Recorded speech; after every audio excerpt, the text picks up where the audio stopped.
brothers and sisters are sleeping on the streets. For a country this rich to have so many people poor, it's immoral and it's wrong. Our backs are against the wall, and we got no choice but to push. To follow that breaking news in Albany, where a large group of protesters have moved into the street. Washington Avenue between City Hall and Lark Street closed down. Protesters with the Poor People's Campaign of Indiana. 2 o'clock on the East Coast, 2 o'clock in the middle, 2 o'clock on the West Coast. A wave, and the historians tell us it's never happened before. Our communities, Muslim communities, who have joined the Poor People's Campaign, you can count on us. Our democracy is in trouble. Our democracy is in trouble. And we come to demand. And we come to demand. Second warning. Because it's crucial that we make ourselves heard.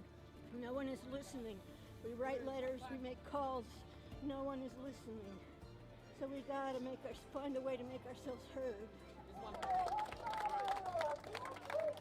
We are the Poor People's Campaign, a national call for moral revival.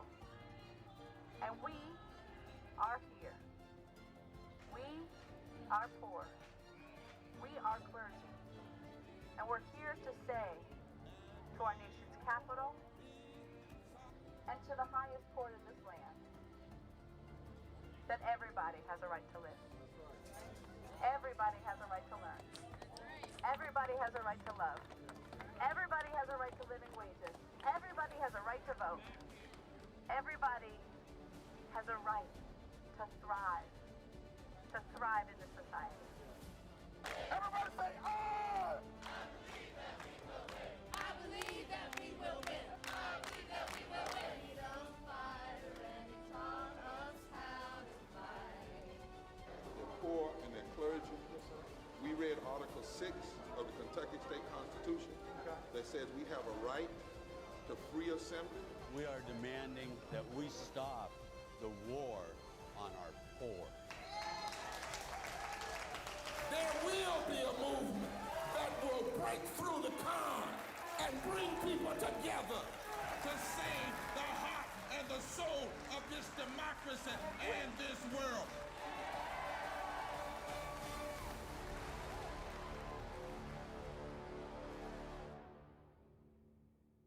You're on.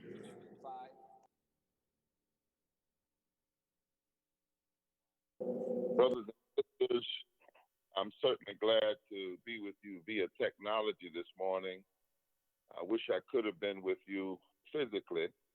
I want to say hello to all of the leadership of the Parliament of World Religions and thank Minister Steve Knight for being there with you as well, one of my brothers in the ministry. We had a long day, a long night yesterday in this country, particularly in the South, as I believe America is going through the growing pains of a third Reconstruction. And there are those who want to hold on to a past that should be past, and they're trying to stop a future that cannot be stopped, but it can certainly be delayed by hurt, harm, viciousness, racism, and other things. And so I'm calling you this morning from the Southlands.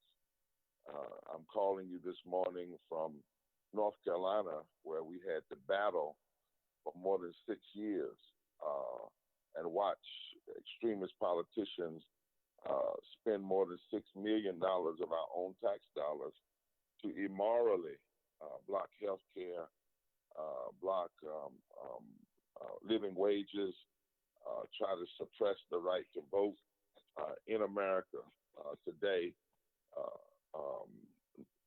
nearly over 100 years after the implementation of Jim Crow. We won those battles, but it took us a lot. We had to be in the streets. We had to have clergy. We had to be in the courts. We had to put legs on our faith. And as Jim Forbes said in his book, Preaching in the Holy Spirit, we had to be led by the Spirit to preach to the death of our times.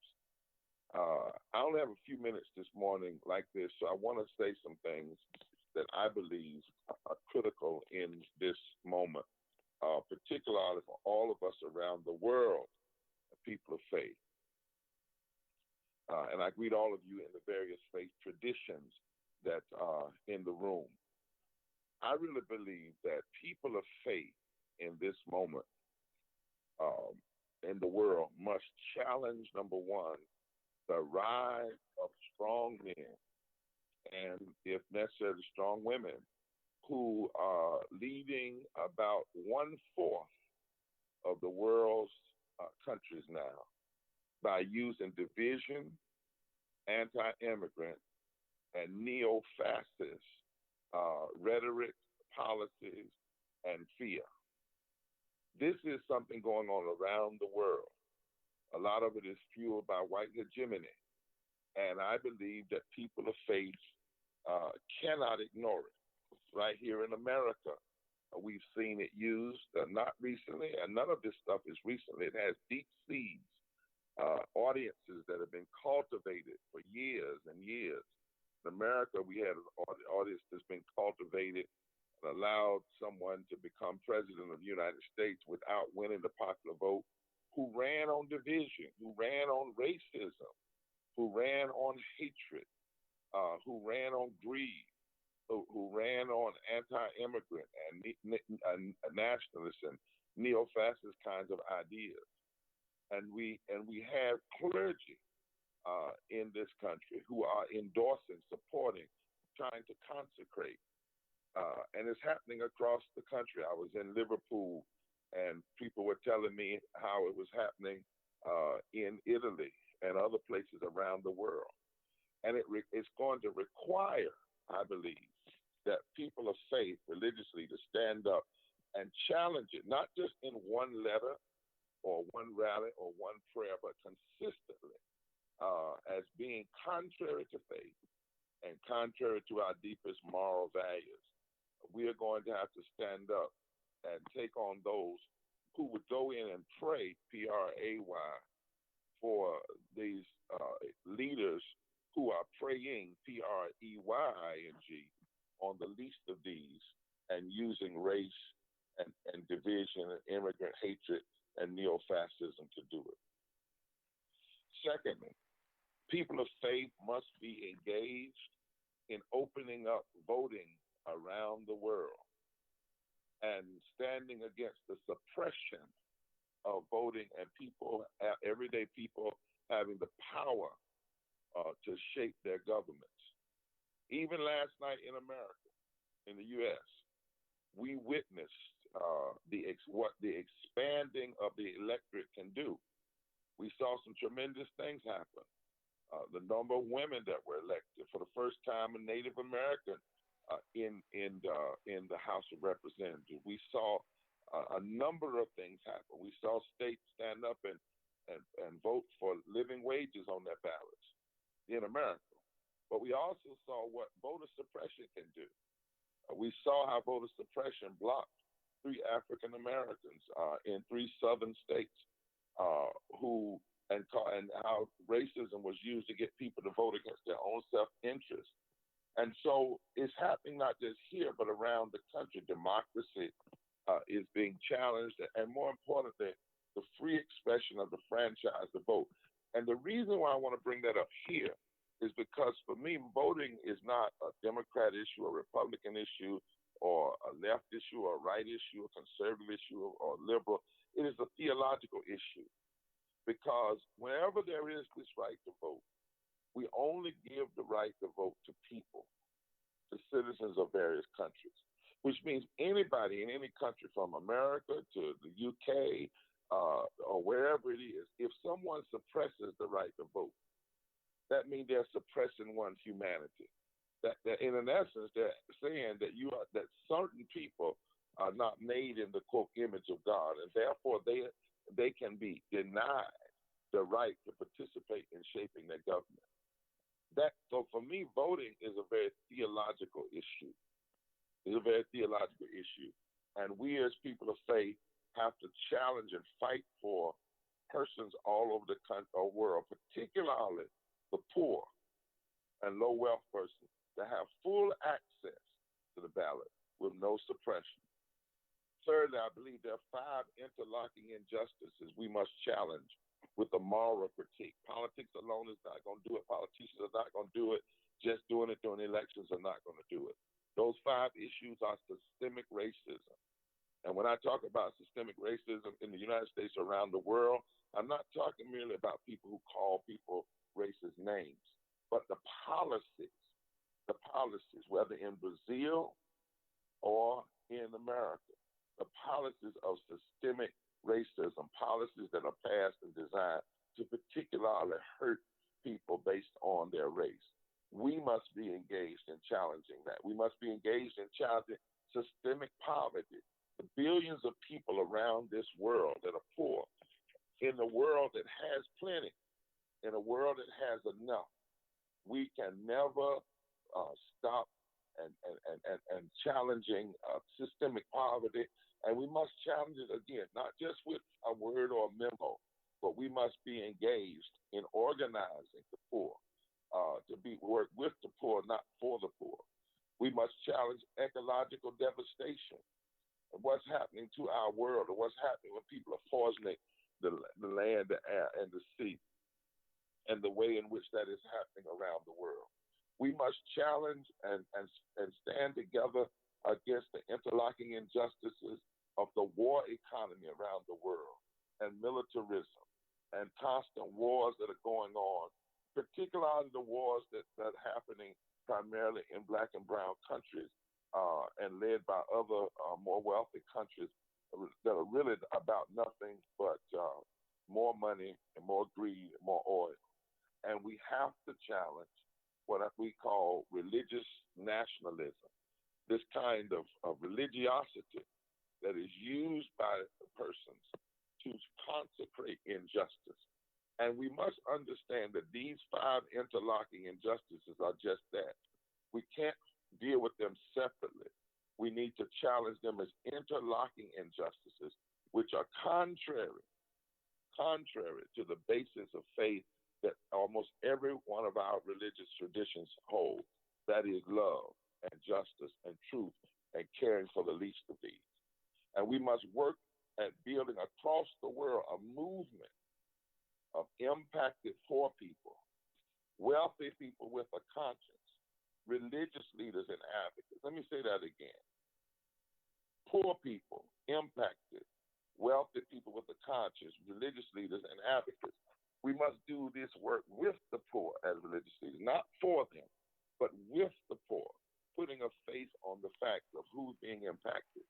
Because really in this world, the millions and millions and millions or billions of people who are in poverty and their advocates and religious leaders who know it are really the hope in essence for the world. They are the hope in turning us away from these injustices. And we, lastly, must be in our pulpits and in the public square.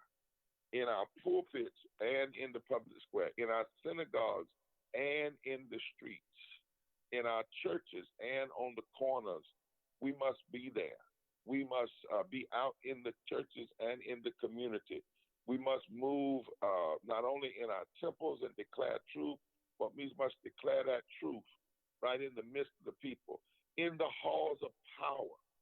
Because what we need more than anything, I believe, in this world right now is a movement of poor people and impacted people and religious leaders and advocates. And as I said, wealthy people of conscience who are willing to bind together to challenge consistently, not just one time, but consistently, these systemic issues. Now, lastly, I want to close with this scripture from Amos chapter 5, because it is a text that is honored by Jews and Muslims and Christians and many others. Amos chapter 5, here is what it says, and I believe it's instructive for us now. And it says this in the Message Bible. Justice is a lost cause. Evil is epidemic. Too many decent people throw up their hands and say protest and rebuke are useless and a waste of breath. God says, I need people who will seek good and not evil and live. Many talk about God, the God of the angel armies, but you're being your best friend. Well, then we need nations that will live like it, and maybe it will happen. We need a group of people who will hate evil, love good, and then, listen at this text, work it out in the public square. And maybe God, the God of the angel armies, will notice your remnant and be gracious. God says, oh, he needs a remnant of people that can focus on these issues and change the world. Lastly, here's the rest of the text. Now again, my master's message, God of the angel army, says, go out into the streets and lament loudly. I need a people who will fill the malls and the shops with the cries of doom and warn the world, who will weep loudly, not me, not us, not now, who will empty offices, stores, factories, workplace, and will enlist everybody they can in a general lament. I want to hear it loud and clear. And when I hear this remnant that is willing to cry about the wrongs and the injustices that are going on, the text says, God says, I will make my visit. There is a sense in this text that God needs us, Parliament of Religion, to be the ones that teach this world how to cry and what to cry over, and to challenge the injustices nonviolently. And when we do that, even though it may not be the whole world, a remnant of us working together can cause the very attention of God to empower what we do and to challenge the systems and the forces of injustice. I believe this is a must now. I believe that's why all of us are alive now. I believe we're being called now. I look forward to uniting with the Parliament of Religion around the world as we fight against these nonviolently and with love, systemic racism, systemic poverty, ecological devastation, war economies, false religious nationalism, and we stand against the strong men and women who would take us into the bad places of division and race and hurt. And we stand together with impacted people, with wealthy people of conscience, with advocates to fight together for a better world. And we refuse to give up because God has told us that he always needs, or she always needs, a remnant in the earth that will do justice. God bless you. Love you. Look forward to seeing all of you. Take care.